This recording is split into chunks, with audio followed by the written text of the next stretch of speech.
Сәлеметсіңдер ме? Менің есімім Ұлар, ал менің атым Тұмар. Балалар, біз ғажап та қызықты саяхатымызды жалғастырудамыз. Бізбен бірге болыңдар. Газет. Гитара. Гипс. Глюкоза. Гематоген.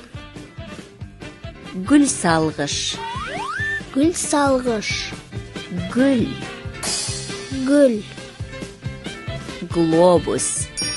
Глобус. Балалар, әріптер мен сөздердің сиқырлы кітабын ашамыз. Біз бүгін қандай әріппен танысады екенбіз? Дұрыс айтасыңдар. Г әріпімен танысамыз. Г әріпін бірге айтып көрейікші? Г. Жарайсыңдар, балалар. Балалар, Г әріпі бізде дауысты дыбыс па, әлде дауыссыз дыбыс па? Дұрыс айтасыңдар, дауыссыз дыбыс. Ал біз дауыссыз дыбысты қандай текшемен белгілейтін едік?